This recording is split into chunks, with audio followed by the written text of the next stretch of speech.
Oggi parliamo dell'accessorio più interessante che sia uscito ultimamente, almeno per me, per le nostre Insta Go 3 e Go 3S.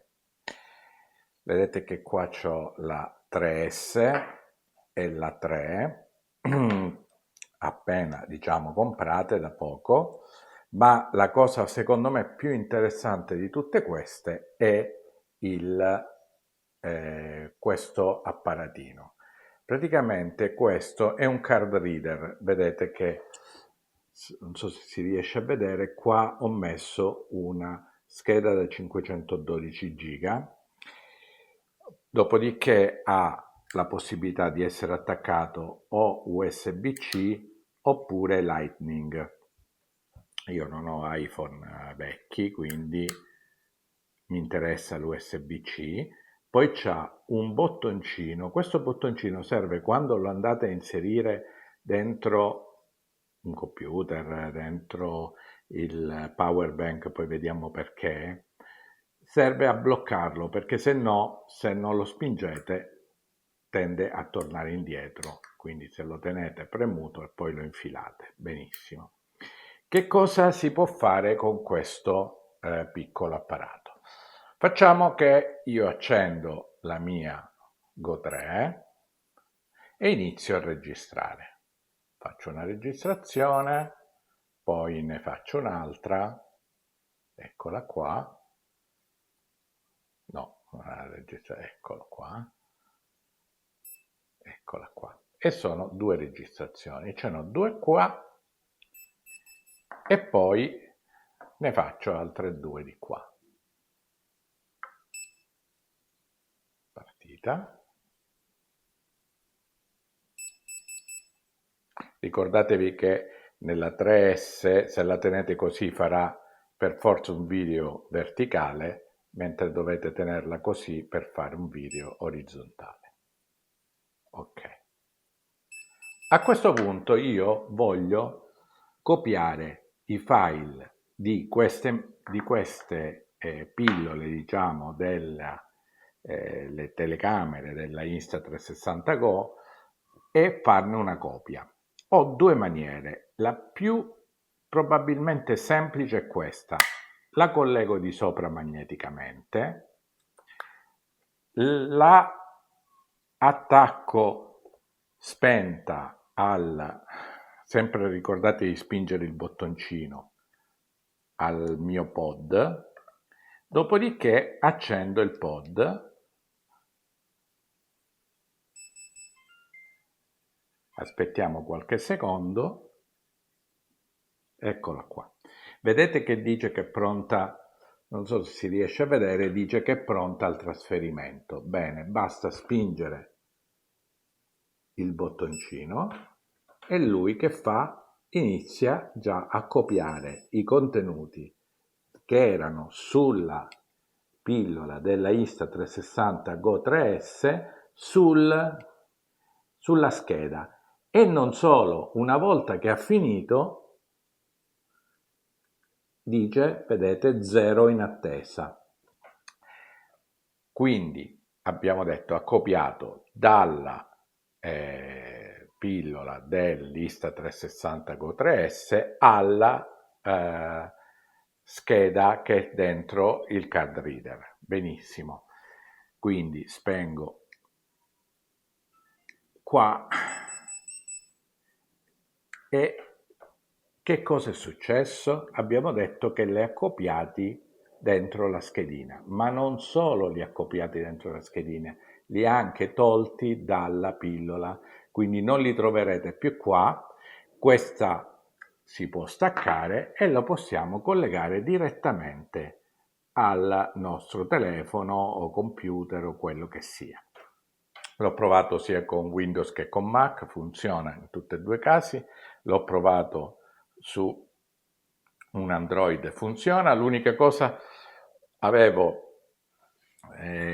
formattato prima la scheda in exFAT, diciamo come piccola accortezza.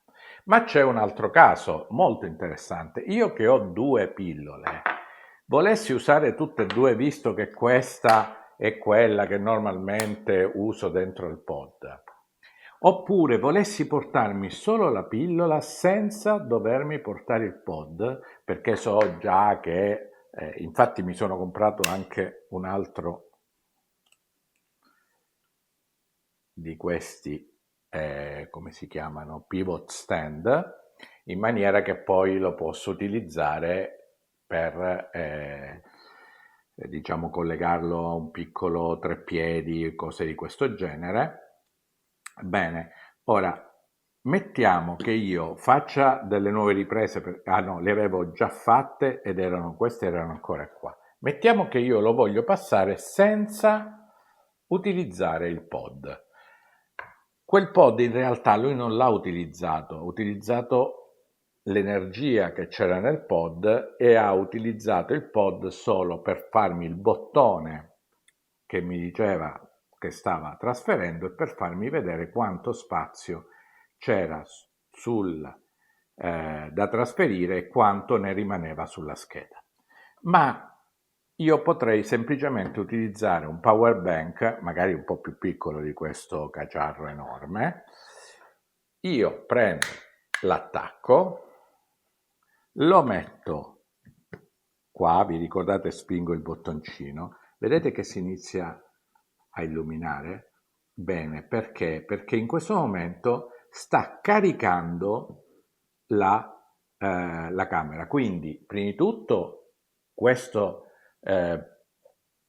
quick reader che viene in questa scatolina, questa è la scatolina dove viene la Insta360 Go 3S se non prendete, diciamo, tutto, perché io avevo già la 3, quindi non valeva la pena. Può essere utilizzata anche come per ricaricare la vostra Go 3S o Go 3 o Go 3S senza bisogno di portarvi il pod. Ma in più posso anche scaricare a questo punto i due file che avevo già creato. Quindi lo accendo, diventa verde, ok. Dopodiché spingo di nuovo e a questo punto vedete che sta lampeggiando verde? Benissimo. Quando ha finito di lampeggiare già ha copiato tutti i file che avevo creato sulla pillola dentro del card reader. A questo punto la posso spegnere, 3 secondi. Ok, come vedete di nuovo si è messa in ricarica e se io lo stacco e tolgo la pillola, questo lo possiamo lasciare da parte, dentro la schedina che c'è qua dentro, vedete che avevo messo una scheda da 512 della Samsung, a questo punto qua dentro ci saranno i file possono essere messi direttamente sul computer o sul telefono, oppure utilizzare questo stesso lettore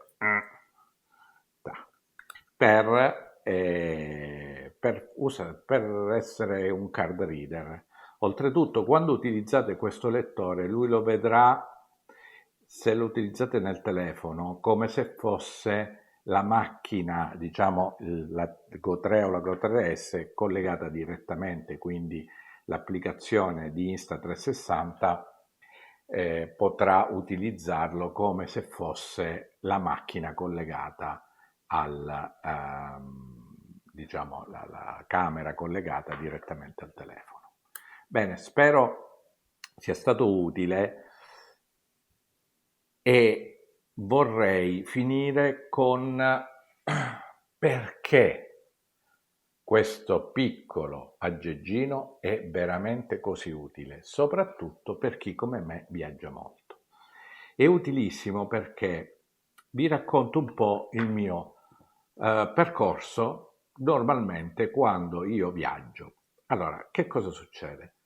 Viaggio, sono, non so, alle Canarie, in Giappone, a Bruxelles, dove sia, torno all'albergo o dove diciamo risiedo, al B&B, quello che sia, e a quel punto che devo fare? Normalmente che facevo? Prendevo mettevo, perché ormai questo praticamente era tutto scarico, perché arrivato a notte non c'era più, non avevo più energia, e dovevo mettere a caricare la camera e il telefono, perché nel frattempo si era scaricato anche il telefono.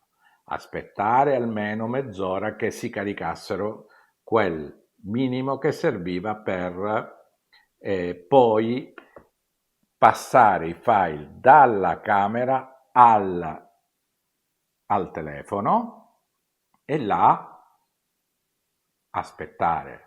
Quindi se è già passata mezz'ora che sei là e che vorresti fare altre cose, invece là e stai aspettando. Poi ci voleva un'altra mezz'oretta per copiare i file. Nel frattempo si riscaricava il pod, si riscaricava il telefono, quindi il telefono andavo e dovevo rimettere diciamo, a caricare sia il pod che il telefono. Voi capite che questa cosa mi prendeva tra un'ora e mezza ogni giorno che tornavo diciamo, dalle mie super mega passeggiate, perché quando chiaramente siete fuori fate molto vlog, ci sono tante cose da vedere, volete registrare tutto. Questo invece è una manna dal cielo, perché voi tornate, staccate questa, l'attaccate al pod o a un power bank, oppure direttamente all'attacco, questo con il quale si ricarica diciamo il caricabatteria del telefono, e infilate là dentro, copiate i file, nel frattempo il telefono sarà, lo mettete in carica e già tutto è pronto in mezz'ora, 20 minuti, ma proprio a dire moltissimo. Quindi dall'ora e mezza persa a fare tutte queste operazioni tutti i giorni a un'operazione che quando avete registrato 60-70 giga comunque in 15-20 minuti vi siete recuperati tutto, avete già caricato il pod, la camera, tutto e il telefono. Bene, spero che sia stato chiaro perché per me questo card reader rappresenta una differenza enorme tra il prima e il dopo, molto più di essere passati dalla Insta360 Go 3 alla Insta360 Go 3S, almeno per le mie esigenze. Come vi dicevo, ho dovuto però comprarmi anche un altro stand, perché a questo punto uno stand rimane per il pod questo, e avendo ormai 2 pillole, per magari fare qualche ripresa in doppia soggettiva o per riprendere da 2 lati diversi la stessa cosa, può essere molto utile. Alla prossima!